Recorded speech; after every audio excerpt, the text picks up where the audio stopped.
مشترکہ خوش نصیبی ہے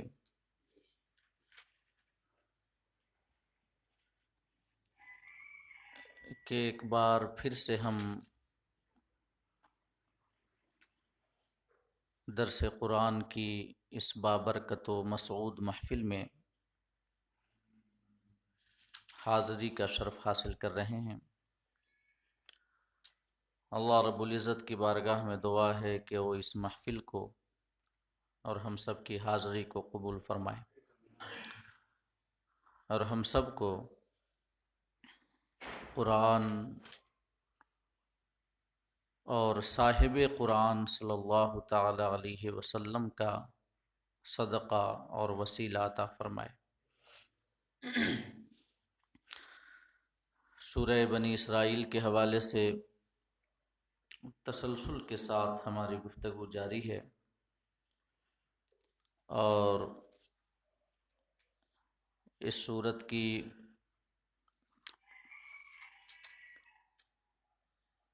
93 آیات کی روشنی میں میں آپ کے سامنے تفصیلی گفتگو کر چکا ہوں۔ آج انشاءاللہ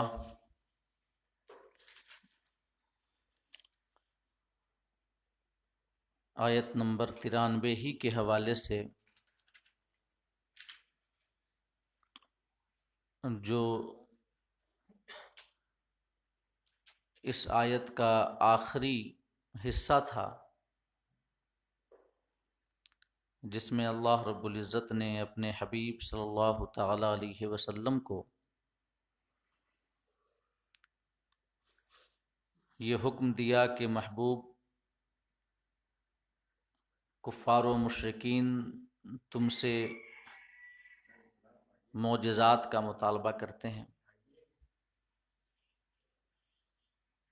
میں نے پچھلی نشست میں یہ عرض کیا تھا نا، اور یہ بتایا تھا کہ رؤسائے مکہ نے ایک بار آقائے دو جہاں صلی اللہ تعالی علیہ وسلم سے کئی سارے معجزات طلب فرمائے،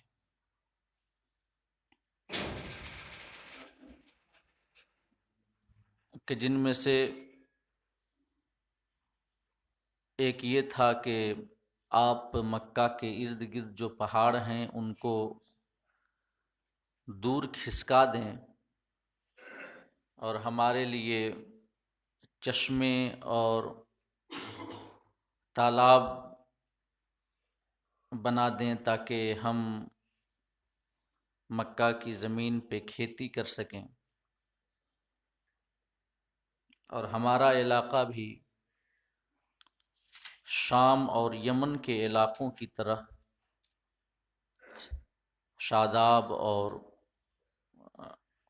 ہرا بھرا ہو جائے۔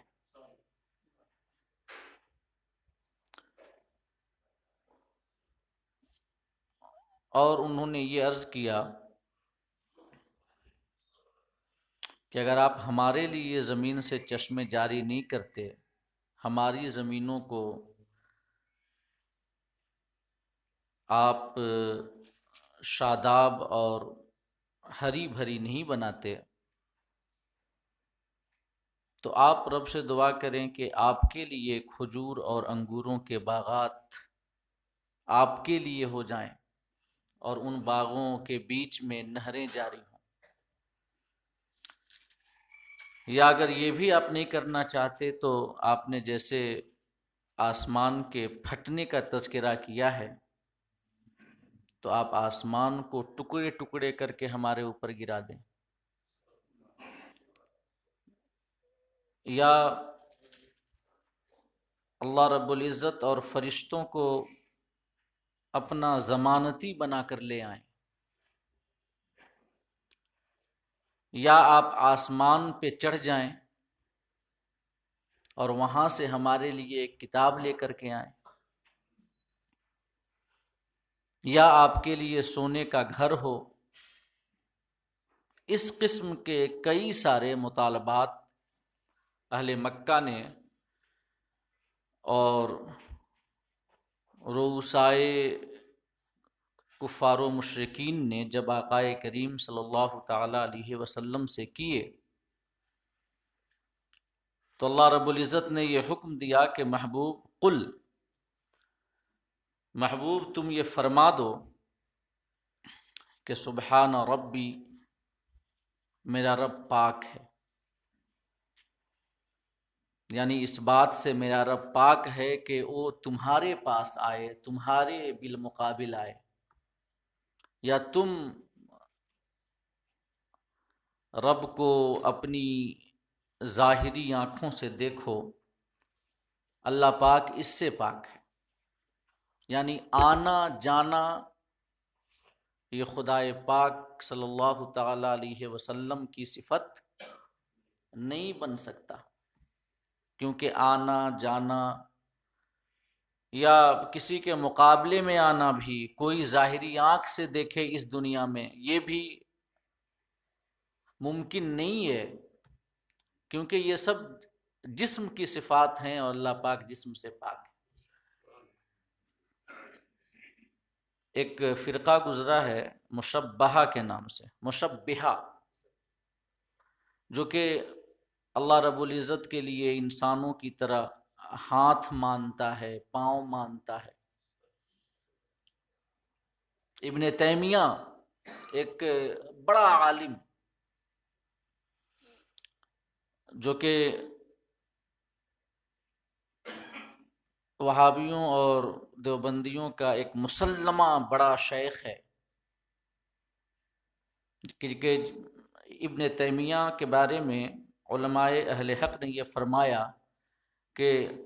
وہ ایک ایسا شخص تھا جسے اس کے علم نے گمراہ کر دیا۔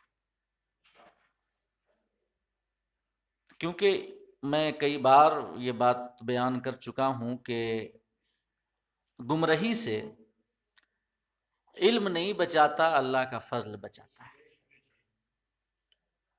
تو ابن تیمیہ ایک بہت بڑا عالم گزرا ہے قرآن و حدیث کا، تو اس نے ایک بار اپنے خطاب میں منبر سے ایک قدم نیچے اتر کر کے کہا کہ اللہ پاک ایسے اترتا ہے۔ تو اللہ رب العزت اس سے پاک ہے، کیونکہ وہ جسم سے پاک ہے۔ اور جو فرقہ مشبہہ کہتا ہے کہ اللہ پاک کے انسانوں کی طرح ہاتھ ہیں، پاؤں ہیں، چہرہ ہے، ان کو شبہ ہوا ان آیات سے کہ جن میں ید اللہ فوق ایدیہم، اللہ کا ہاتھ ان کے ہاتھوں کے اوپر، اور ان احادیث میں کہ جن میں اللہ کے رسول صلی اللہ علیہ وسلم نے بیان کیا کہ اللہ پاک نے آدم کو اپنی صورت پہ پیدا کیا، اس قسم کی جو احادیث ہیں، ان آیات و احادیث سے انہیں شبہ ہوا اور اس کا ظاہری معنی لے کر کے بیٹھ گئے، اور انہوں نے خدا کے لیے ہاتھ اور پاؤں ثابت کر دیے، چہرہ ثابت کر دیا۔ تو جب مشرکین مکہ نے کئی سارے مطالبات آقائے کریم سے کیے تھے، تو ان میں سے ایک مطالبہ یہ تھا کہ آپ اللہ کو ہمارے بالمقابل لے آئیں، او تأتی باللہ والملائکۃ قبیلا، آیت نمبر 92 ہے 92 میں، کہ انہوں نے یہ کہا کہ آپ آسمان کو یا تو ہمارے اوپر گرا دیں ٹکڑے ٹکڑے کر کے، یا تو اللہ رب العزت کو اور فرشتوں کو ہمارے بالمقابل لے آئیں۔ قبیلہ کی دو تفسیر علماء نے بیان کی۔ پہلی تفسیر کہ قبیلہ یعنی ضمانتی، کہ آپ اللہ رب العزت کو لے آئیں، فرشتوں کو لے آئیں، اور وہ آپ کے نبی ہونے اور رسول ہونے کی ضمانت دیں، گارنٹی دیں۔ حضور اعلیٰ حضرت نے اسی تفسیر کو یہ اختیار فرمایا ہے، اور اسی تفسیر کے مطابق اس آیت کریمہ کا ترجمہ کیا کہ آپ اللہ اور فرشتوں کو ضامن لے کر کے آ جائیں، ضمانتی، ٹھیک۔ اور دوسری تفسیر قبیلہ کی یہ علماء نے بیان کی ہے کہ آپ اللہ اور اس کے فرشتوں کو ہمارے بالمقابل لے آئیں، ہمارے سامنے، کہ ہم ان کو اپنی آنکھوں سے دیکھیں۔ یہ مطالبہ بھی تھا۔ تو اللہ پاک نے ان مطالبات کے جواب میں اولاً فرمایا قل، محبوب تم فرماؤ سبحان ربی، میرا رب پاک ہے۔ تو اب جو اور سارے مطالبات تھے، پہاڑوں کو کھسکا دینا، چشمے جاری کر دینا، کھجور اور انگور کے باغات اللہ کے رسول صلی اللہ علیہ وسلم کے لیے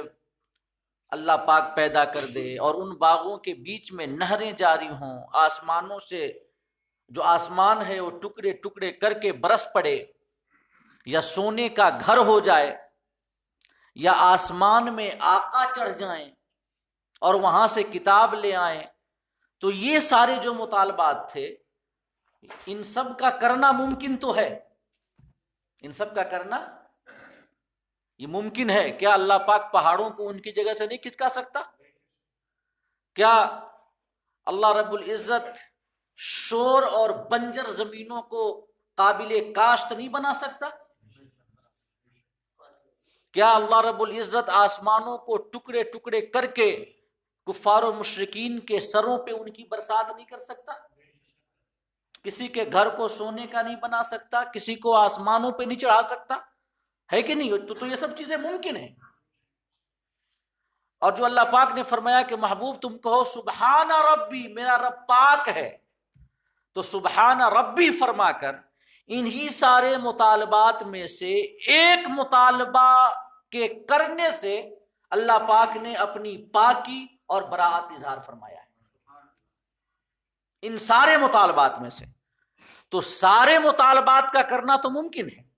صرف ایک مطالبہ ایسا ہے کہ جس کا کرنا ممکن، اور وہ کون سا ہے؟ تأتی باللہ، اللہ کو آپ ہمارے سامنے لے آئیں۔ اللہ اس سے پاک ہے، اللہ اس سے پاک ہے کہ انسانوں کے بالمقابل آ جائے، انسان سامنے اپنے ماتھے کی نگاہوں سے خدا پاک کا دیدار کرے، اللہ رب العزت اس سے پاک ہے۔ تو سبحان ربی کا جو تعلق ہے اسی مطالبے سے کہ اللہ کا آنا محال ہمارے مقابلے میں، کوئی انسان خدا کو دیکھے آنکھوں سے یہ محال۔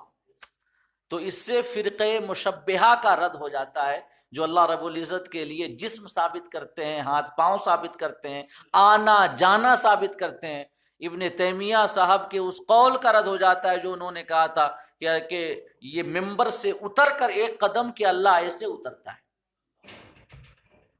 تو سبحان ربی کا تعلق اسی مطالبے سے ہے کہ آپ اللہ کو لے آئیں۔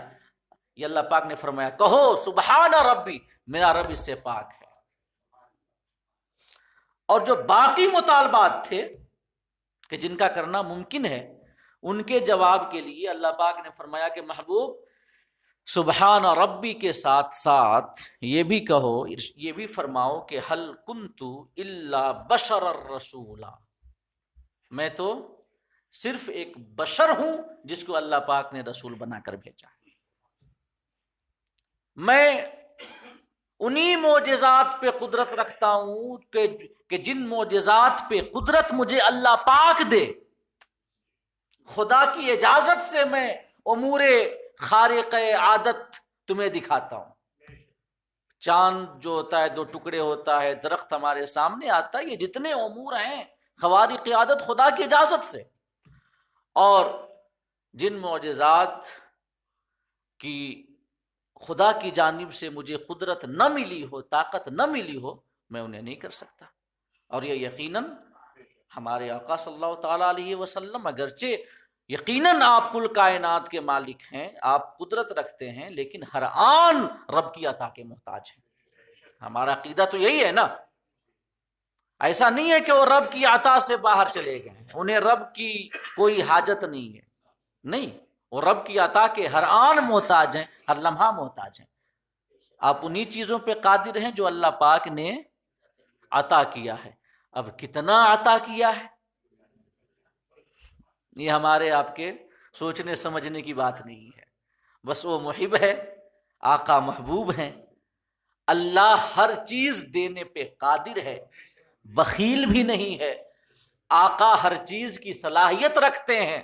ایسا بھی نہیں ہے کہ کچھ ایسی چیزیں ہوں، یہ کچھ ایسی چیزیں ہوں کہ جن کو قبول کرنے کی استعداد آپ کے اندر نہ ہو۔ تو اللہ جب ہر چیز دینے پہ قادر ہے، بخیل بھی نہیں ہے، اور آقا تمام کمالات کو لینے کی استعداد اپنے اندر رکھتے ہیں، اسی سے آپ سمجھ لیں خدا نے کتنا دیا ہوگا، اور آقا صلی اللہ تعالی علیہ وسلم کو کون کون سی صفات کمالیاں حاصل ہوئی ہوں۔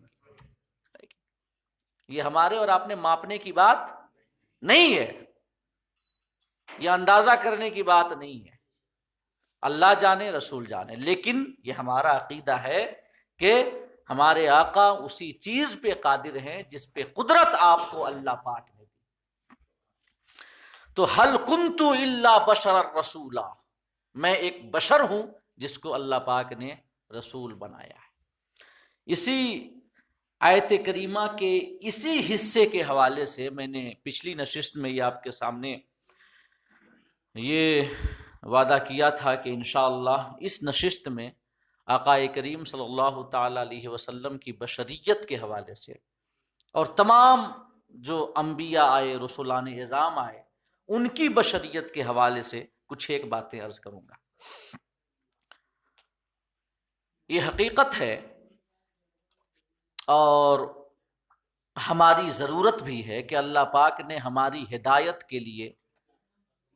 بشر کو نبی اور رسول بنا کر بھیجا۔ اللہ پاک نے قرآن میں فرمایا ہے کہ جب کفار نے کئی دفعہ کئی سارے انبیاء سے یہ کہا کہ اللہ پاک نے کسی فرشتے کو کیوں نہیں بھیجا، کسی ملک کو کیوں نہیں بھیجا، تو اللہ پاک نے فرمایا کہ اگر ہم کسی فرشتے کو رسول بنا کر بھیجتے تو اس کو بھی انسان ہی کی شکل میں بھیجتے۔ اگر فرشتہ آتا تب بھی اپنی اصلی شکل میں نہیں آتا، انسانی ہی شکل میں آتا، کیونکہ یہ ہماری ضرورت ہے، کیونکہ ہم انسانوں ہی سے انسیت حاصل کر سکتے ہیں، انہی سے اکتساب فیض کر سکتے ہیں۔ تو اللہ پاک نے بشر کو ہی نبی اور رسول بنا کر کے بھیجا، لیکن کیا ان کی بشریت عام انسانوں کی طرح ہے؟ کیا وہ بشر ہونے میں، نفس بشر ہونے میں کیا عام انسانوں کی طرح ہے؟ کیا ان کی بشریت میں اور عام انسانوں کی بشریت میں کوئی فرق نہیں ہے؟ خلیل احمد سہارنپوری صاحب نے، جو کہ دیوبندیوں کے ایک مسلم مقتدا ہیں جن کو سب تسلیم کرتے ہیں، کہ یہ انہوں نے لکھا ہے کہ اس میں کوئی شک نہیں کہ تقرب اور شرف و کمالات میں کوئی آقا کے مساوی نہیں ہے، لیکن، اور یہ بالکل صحیح ہے، لیکن دیکھیے، لیکن بشر ہونے میں اور اولاد آدم ہونے میں آپ تمام انسانوں کے مساوی ہیں۔ بھائی ہو سکتا ہے کہ کوئی یہ کہے، ابھی پوری بات میں پڑھ کے سناؤں گا انشاءاللہ، کہ اگر کوئی ان کو بھائی کہے اس جہت سے کہ وہ بھی اولاد آدم ہیں، نوع بشر میں سے ہیں، انسانوں میں سے ہیں، تو یہ کوئی غلط بھی نہیں ہے۔ یہ خلیل احمد سہارنپوری صاحب نے لکھا ہے براہین قاطعہ کے اندر۔ تو میں اسی بات کو انشاءاللہ قرآن مجید کی آیات کی روشنی میں اور ان علماء کے اقوال کی روشنی میں کہ جو کہ سب کے نزدیک مسلم ہے، سب ان کو اپنا مقتدا مانتے ہیں، سب ان کی باتوں کو بطور حجت تسلیم کرتے ہیں، کہ آیا واقعی نفس بشریت جو انبیاء کی ہے، رسولان اعظام کی ہے، وہ عام انسانوں کی بشریت کی طرح ہے یا کوئی فرق بھی ہے؟ تو سب سے پہلے سورہ کہف کی آیت نمبر 110 دیکھیں، جن کو بار بار بیان کیا جاتا ہے جس آیت کو، کہ اللہ رب العزت نے اپنے حبیب صلی اللہ تعالی علیہ وسلم سے خطاب کرتے ہوئے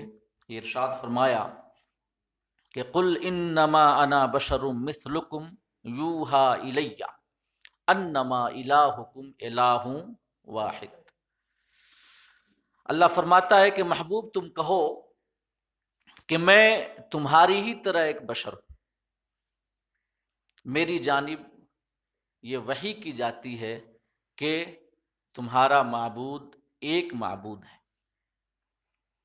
اس کے بعد فرمایا فَمَن كَانَ يَرْجُو لِقَاءَ رَبِّهِ فَلْيَعْمَلْ عَمَلًا صَالِحًا وَلَا يُشْرِكْ بِعِبَادَةِ رَبِّهِ أَحَدًا۔ اسی آیت میں فرمایا کہ محبوب یہ کہو، یہ ارشاد فرماؤ کہ جو اپنے رب کی ملاقات کی امید رکھتا ہو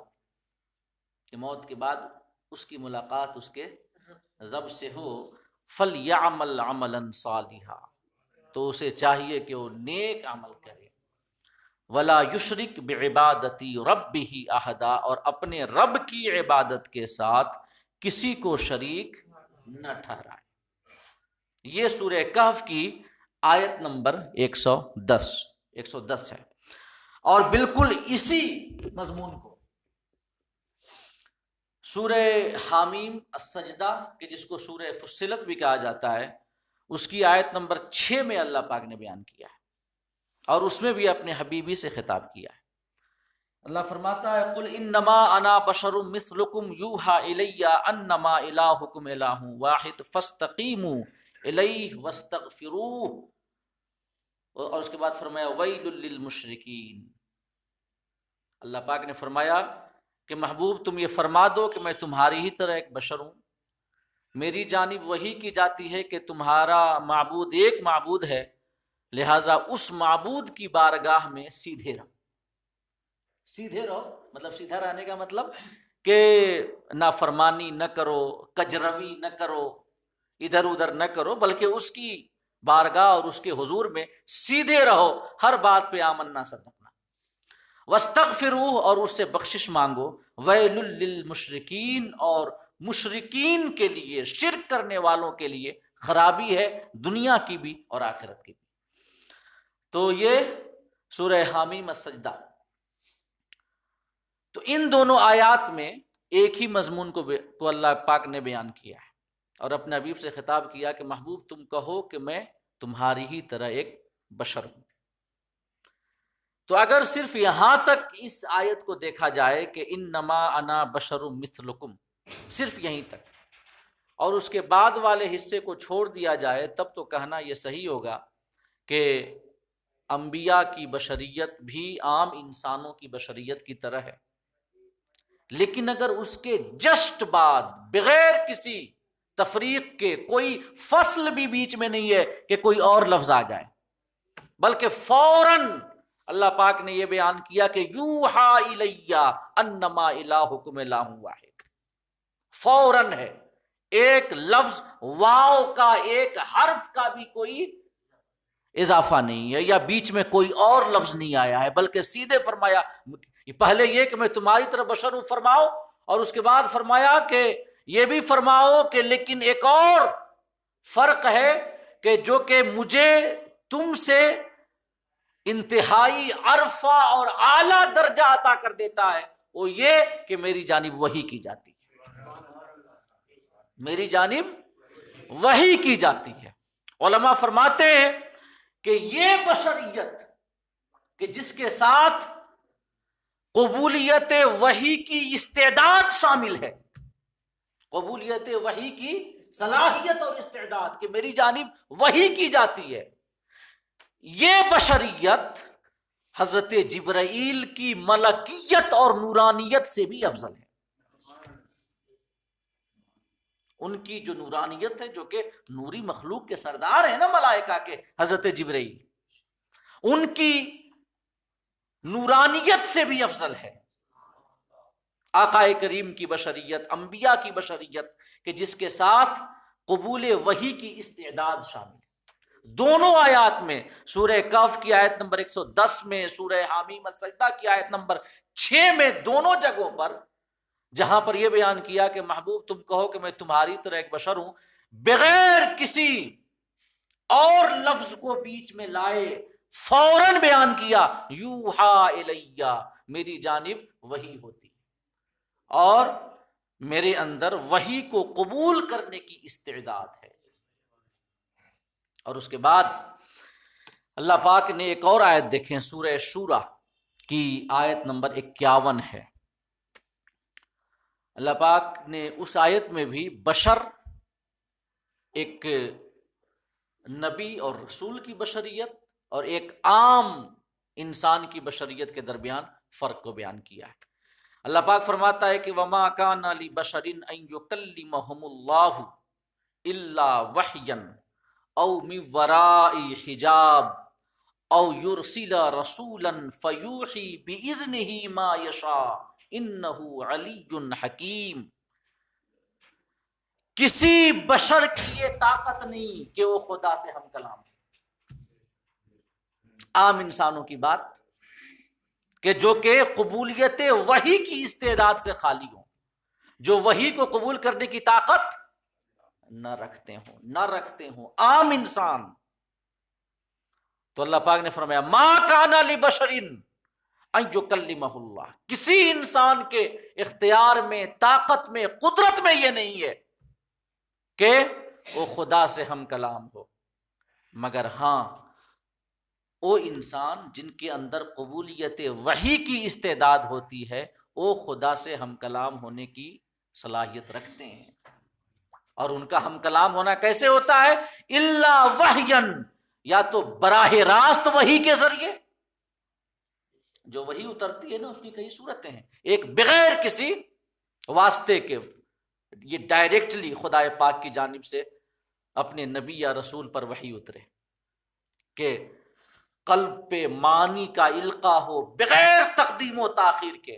کیونکہ خدا کا کلام آواز سے پاک ہے، تقدیم و تاخیر سے پاک ہے، ترتیب سے پاک ہے۔ ذرا قبولیت وحی کی استعداد اور صلاحیت کتنی عظیم صلاحیت ہے کہ جب وحی ان کے اوپر اترے بغیر کسی واسطے کے، قلب پہ وحی کا القاء ہو، تو اس وحی میں نہ تو کوئی تقدیم و تاخیر ہوتی ہے، نہ الفاظ کی ترتیب ہوتی ہے، نہ جملوں کی ترتیب ہوتی ہے، نہ تو کوئی بظاہر کلام ہوتا ہے،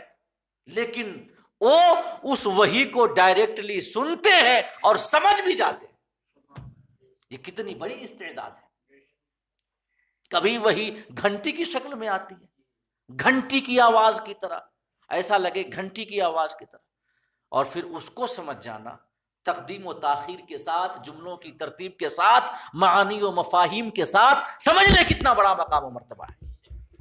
اسی وجہ سے کہا گیا کہ ملائکہ کی ملکوتیت سے افضل ہے انبیاء کی بشریت،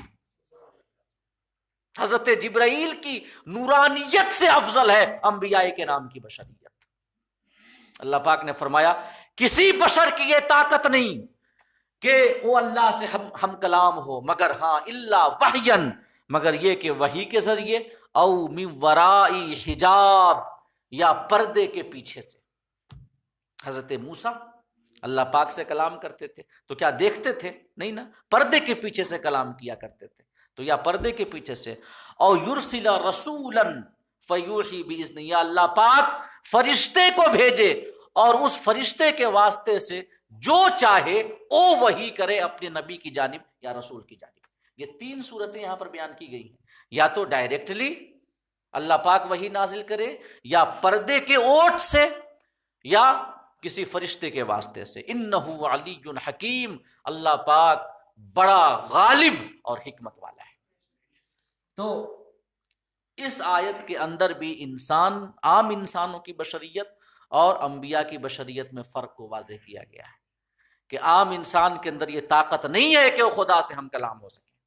لیکن چونکہ انبیاء کو، رسولان اعظام کو اللہ پاک قبولیت وحی کی صلاحیت عطا کرتا ہے کہ وہ وحی کو قبول کر سکیں، سمجھ سکیں، اسے برداشت کر سکیں۔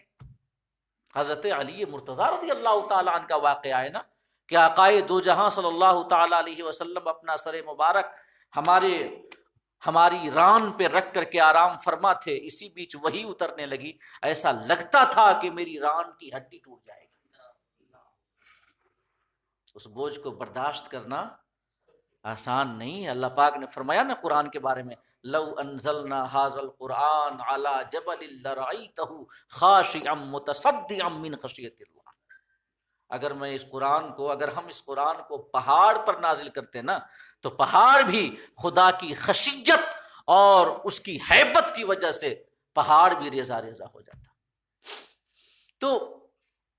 وحی کو قبول کرنا کوئی عام بات نہیں ہے، بلکہ یہ بڑی استعداد اور صلاحیت ہے۔ تو اس میں اللہ پاک نے فرق واضح کیا کہ عام انسان میں وحی قبول کرنے کی استعداد نہیں ہوتی، اور انبیاء اور رسولان اعظام میں وہ استعداد ہوتی ہے، اور وہ پیدا ہوتے ہیں تو اس استعداد کے ساتھ ہوتے ہیں۔ ایسا نہیں ہے کہ یہاں آنے کے بعد پھر یہ 40 سالوں کے بعد جب وحی کا سلسلہ جب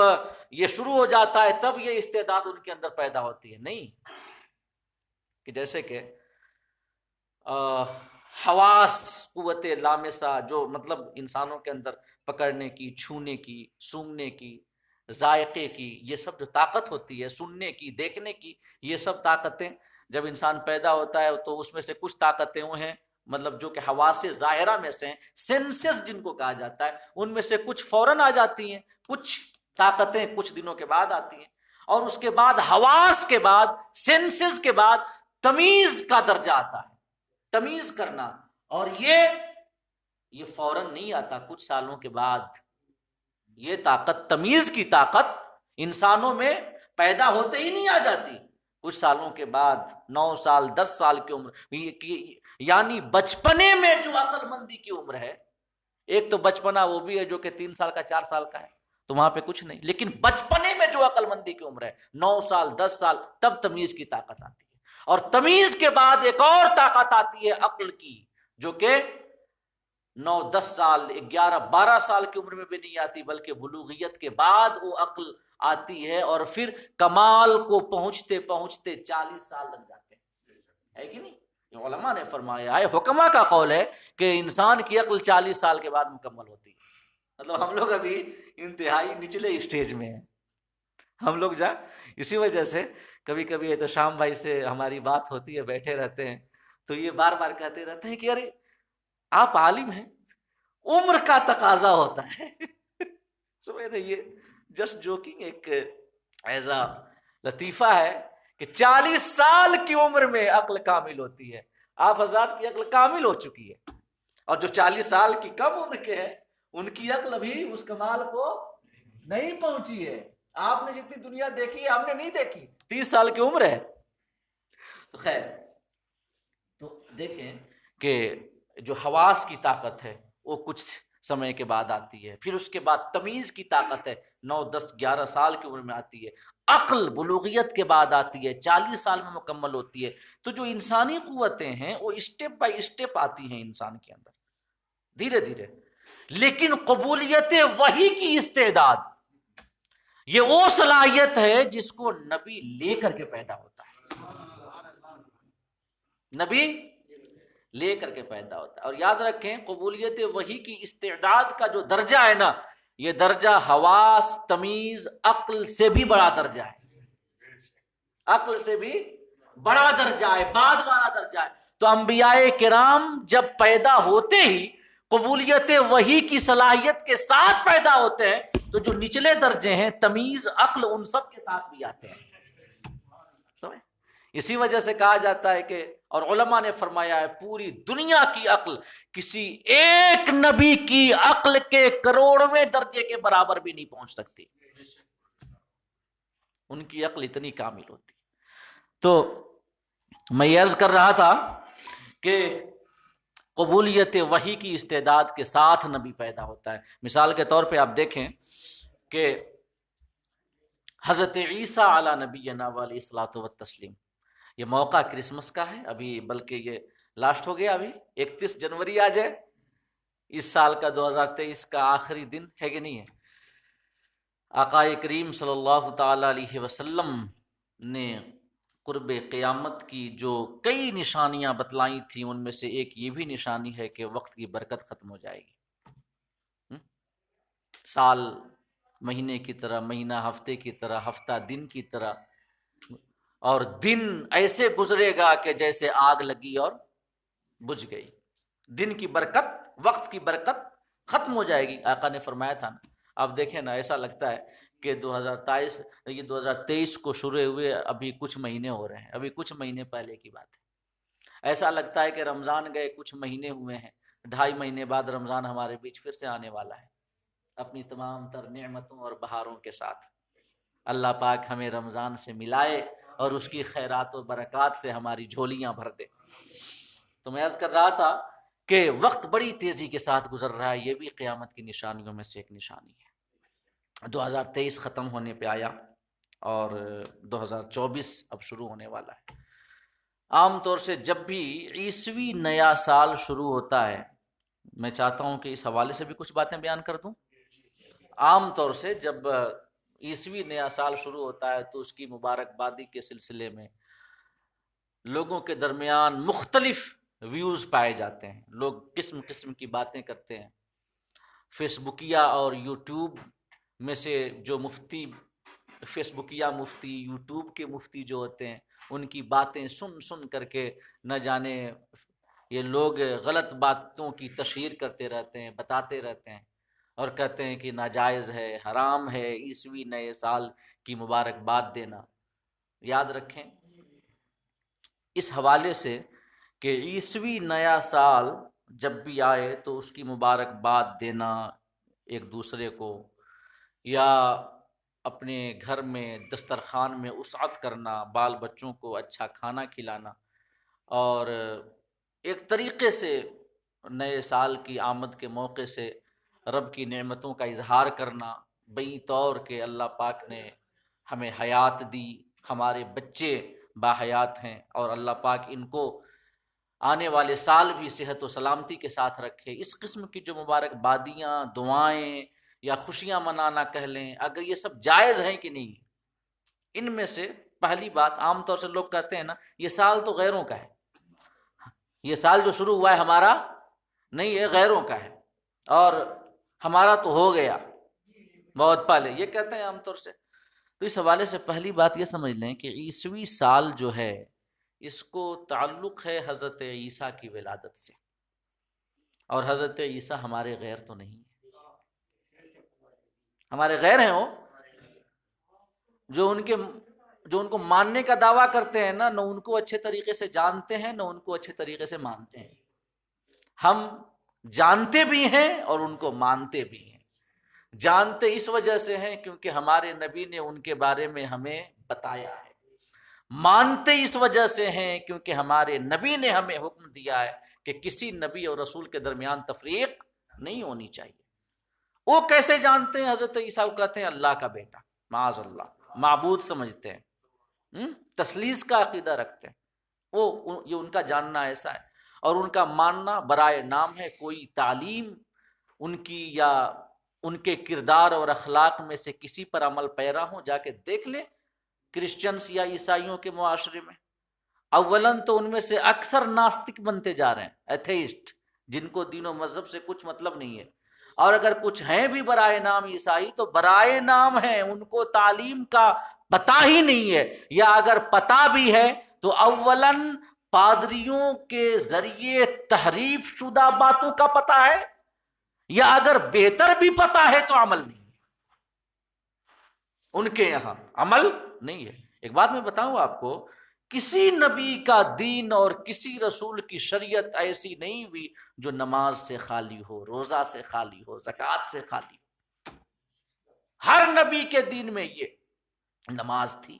روزہ بھی تھا. روزہ کے بارے میں تو صاف آیا، یا ایھا الذین آمنوا کتب علیکم الصیام کما کتب علی الذین من قبلکم، ہے کہ نہیں؟ یہ صاف آیا ہے. تو اور آج جب تمام نبیوں اور رسولوں کی شریعت میں نماز، روزہ، زکوٰۃ یہ تمام اعمال تھے، تو کیا حضرت عیسیٰ کی شریعت میں یہ اعمال نہیں ہوں گے؟ ضرور ہوں گے. لیکن آج یہ اعمال ان کے یہاں دکھتے ہیں. نماز دکھتی ہے، روزہ اس شکل میں دکھتی ہے، زکوٰۃ کا تصور اس اعتبار سے نہیں ہے. ہو سکتا ہے صدقہ کا ہو، چیریٹی کا ہو، لیکن یہ زکوٰۃ کا تصور ان کے یہاں اس اعتبار سے نہیں ہے. تو میں عرض یہ کرنا چاہتا ہوں کہ انہوں نے حضرت عیسیٰ کی تعلیمات کو مسخ کر دیا ہے، بھلا دیا ہے. تو نہ تو جانتے ہیں نہ تو مانتے ہیں، اور ہم جانتے بھی ہیں ہم مانتے بھی ہیں۔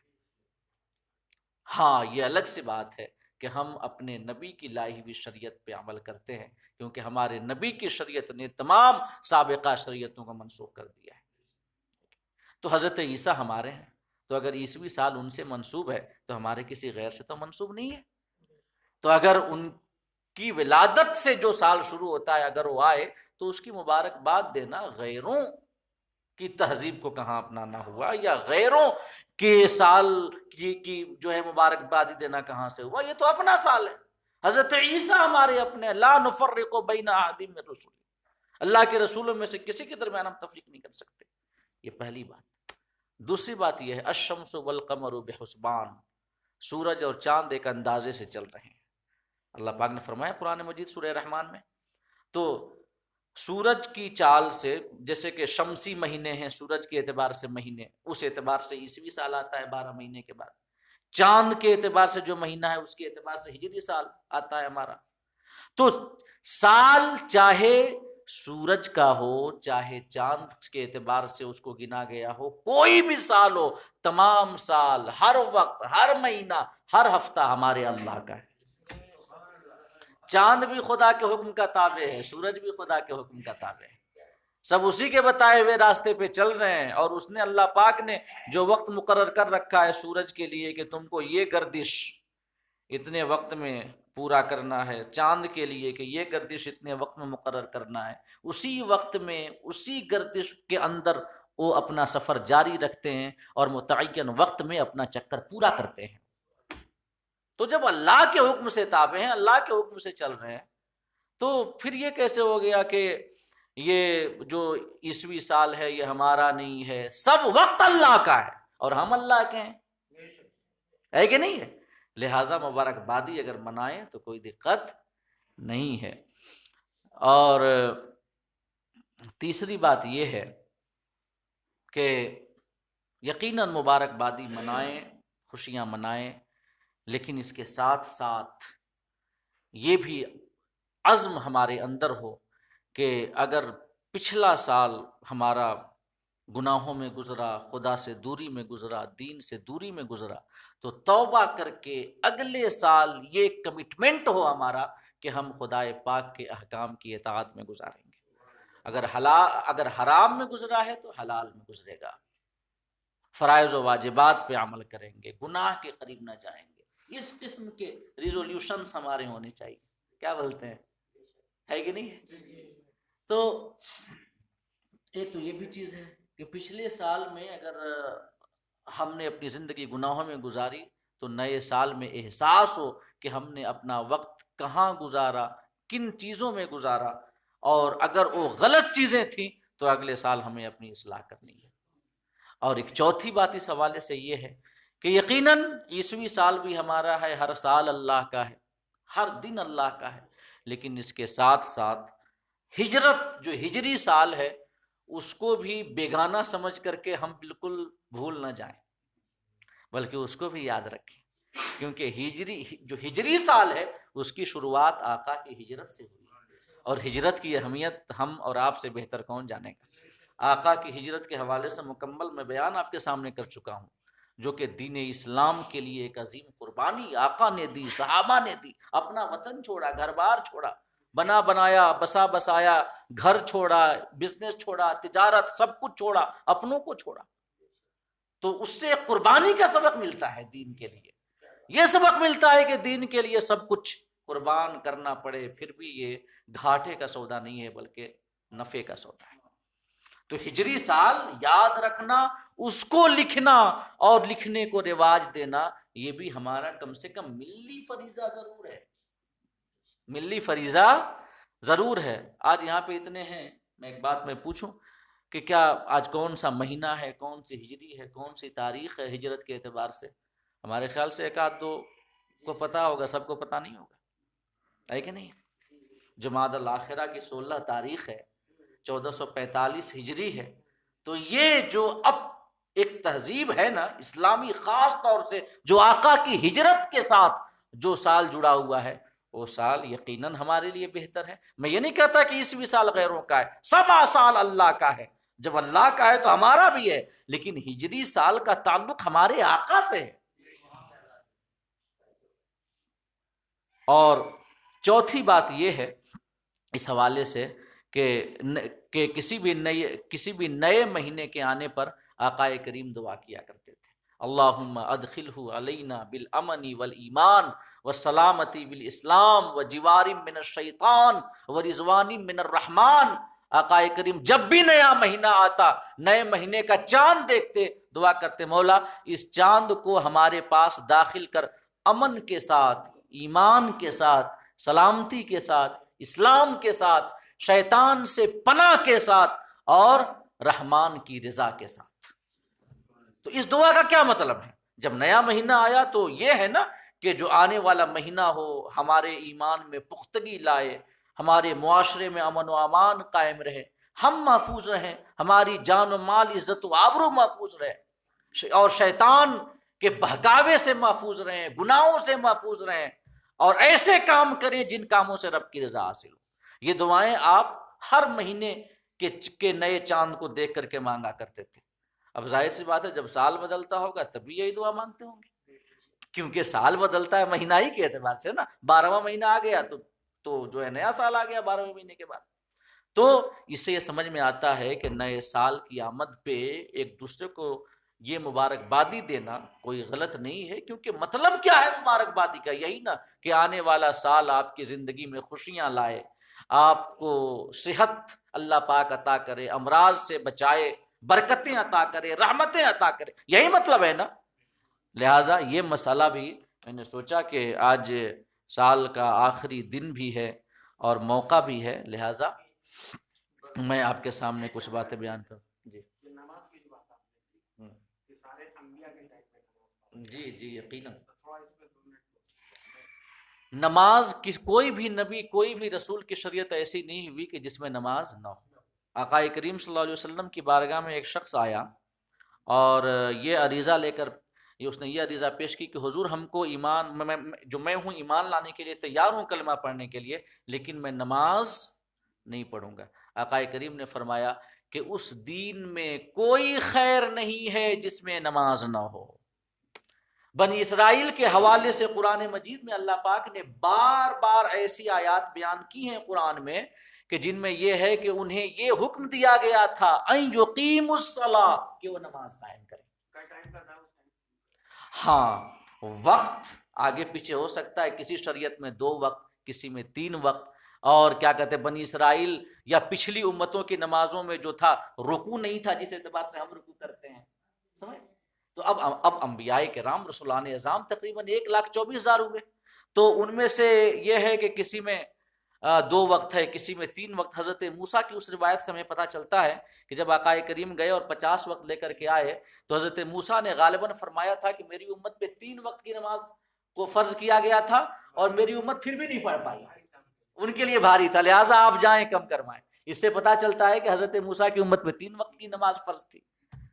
تو دلائل جو ہمارے پاس ہیں اور کسی خاص نبی کے بارے میں کہ ان کی امت پہ اتنے وقت کی نماز فرض تھی جیسے حضرت موسیٰ کے بارے میں، تو ہم کہہ سکتے ہیں کہ 3۔ تو باقی ایسے ہی ایک عام طور سے اجمالی بات آپ سمجھ سکتے ہیں کہ پچھلی امتوں میں کسی پر 3 وقت، یا کسی پہ ہو سکتا ہے 2 وقت بھی ہو، کسی پہ ہو سکتا ہے 1 وقت بھی ہو، کسی پہ ہو سکتا ہے زیادہ بھی ہو 5 سے، کچھ انکار نہیں کیا جا سکتا کیونکہ دلائل خاموش ہیں ہمارے پاس۔ تو نماز تھی، کتنی وقت تھی نماز، اس میں اختلاف ہو سکتا ہے۔ نماز پڑھنے کا طریقہ کیا تھا، اس میں اختلاف ہو سکتا ہے، کہ جیسے یہ ہے کہ ہماری امت میں صرف یہ ہے کہ رکوع یہ ہماری امت کے ساتھ خاص ہے، باقی پچھلی امتوں کی نمازوں میں رکوع نہیں تھی۔ تو نماز ہر نبی کی شریعت میں ہوئی، اور آج جو عیسائی ہیں کیا ان کے یہاں باقی ہے نماز؟ نہیں ہے نا، حالانکہ ان کی شریعت میں بھی ضرور ہوگی لیکن باقی نہیں ہے۔ تو یہ اپنے حضرت عیسیٰ کی تعلیمات بھول چکے ہیں، ان کو جانتے نہیں، پہچانتے نہیں، اور ہم یہ کہتے ہیں کہ ان لوگوں کا سال ہے حضرت عیسیٰ کی ولادت سے شروع ہونے والا سال۔ ہم جانتے بھی ہیں، مانتے بھی ہیں، لہٰذا ہمارا بھی ہے اور ہمارا ہی ہے، کیونکہ بہتر طریقے سے ہم ہی ان کو مانتے ہیں۔ اور ہم سے ان کا ایک خاص تعلق بھی ہے، قیامت کے قریب آئیں گے، 40 سال ہمارے بیچ رہیں گے اور آقا کی شریعت کے مطابق احکام جاری کریں گے، فیصلے کریں گے اور بادشاہ بن کے رہیں گے حضرت عیسیٰ۔ تو میں عرض یہ کر رہا تھا اور بتا یہ رہا تھا کہ کوئی بھی نبی یا رسول جب پیدا ہوتا ہے تو قبولیت وحی کی استعداد کے ساتھ پیدا ہوتا ہے۔ حضرت عیسیٰ پیدا ہوئے، حضرت مریم رضی اللہ تعالی عنہ بغیر باپ کے انہیں پیدا کیا گیا، جب لے کر کے آئی اپنی قوم کے پاس، تو جانتے ہیں قوم کی نگاہیں ظاہر بھی بس جو دیکھ رہے ہیں بس وہی سمجھ رہے ہیں، ان کا نکاح نہیں ہوا، ان کا کوئی شوہر نہیں ہے، بچہ کیسے ہو گیا، تانازنی کرنا شروع کر دیا انہوں نے، الزام لگانا، قسم قسم کی باتیں کرنا، یہ کہنا تمہارے ابا تو ویسے نہیں تھے، تمہاری امی تو ایسی نہیں تھی، تم ایسے کیسے ہو گئی، قسم قسم کی باتیں کرنا شروع کر دیا۔ تو اللہ پاک نے پہلے ہی فرما دیا تھا، اللہ پاک سب جانتا ہے نا کہ کیا رد عمل ہوگا، عالم الغیب والشہادہ، اللہ پاک نے فرما دیا تھا کہ مریم بطور القا یا بطور مطلب کسی فرشتہ کے واسطے سے، کہ مریم جب کوئی تم سے پوچھے اس بچے کے بارے میں کہ کہاں سے آیا، تو اشارے سے کہہ دینا کہ آج میں نے انی صمت للرحمن، انی نذرت للرحمن، میں نے آج نظر مانا ہے کہ میں چپ کا روزہ رکھوں گی اور کسی انسان سے بات۔ تو یہ بھی ایک روزہ ہوتا تھا پچھلی شریعتوں میں، چپ کا روزہ، خاموشی کا روزہ، یہ بھی ایک روزہ تھا۔ تو آپ نے اشارے سے کہہ دیا کہ میں نے آج نظر مانی ہے اور کہ میں چپ کا روزہ رکھوں گی، کسی سے بات نہیں کروں گی، لہٰذا جسے جو پوچھنا ہو اس بچے سے پوچھ لے۔ اب وہ ہنسنے لگ گئے، ٹھٹھا مارنے لگ گئے، کہنے لگے یہ بچہ جو گود میں پالنے میں ہمک رہا ہے یہ ہمیں بتائے گا، یہ کیسے، یہ تو بول بھی نہیں سکتا۔ تو ابھی وہ آپس میں طنز کر رہے تھے، مذاق اڑا ہی رہے تھے کہ حضرت عیسیٰ ماں کی گود سے پکار اٹھے کہ انی عبد اللہ آتانی الکتاب وجعلنی نبیا۔ اعتراض کرنے والوں، مذاق کرنے والوں سنو، میں اللہ کا بندہ ہوں، آتانی الکتاب، اس نے مجھے کتاب عطا کیا ہے، وجعلنی نبیا، اور مجھے نبی بنایا ہے۔ یہ انہوں نے اعلان ماں کی گود سے کیا تھا،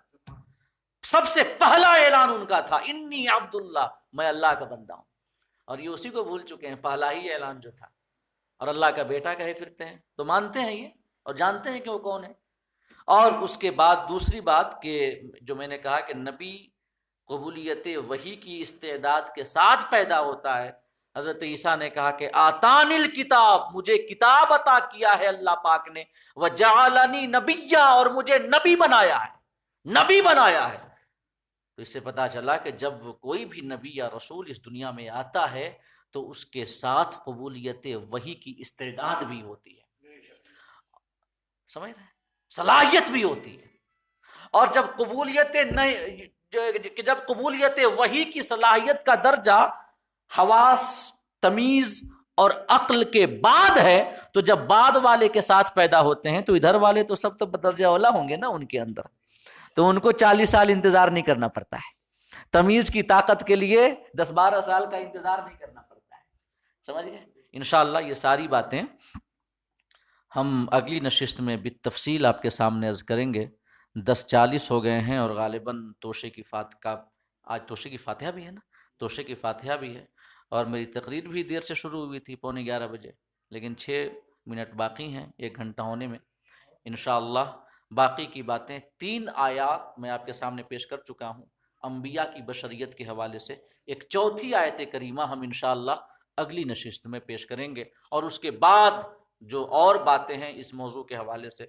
انشاءاللہ بالتفصیل جب آپ اس پوری گفتگو کو سن لیں گے جو آقا کریم کی بشریت کے حوالے سے ہے، تو پھر انشاءاللہ کوئی بھی شخص آپ کو یہ کہہ کر گمراہ نہیں کر پائے گا یا آپ کو لاجواب نہیں کر سکے گا کہ اللہ پاک نے جب فرما دیا ہے قرآن میں کہ میں تمہاری طرح بشر ہوں، تو پھر تم یہ کیوں نہیں کہتے کہ نبی ہماری طرح ہے۔ انشاءاللہ اللہ پاک ہم سب کو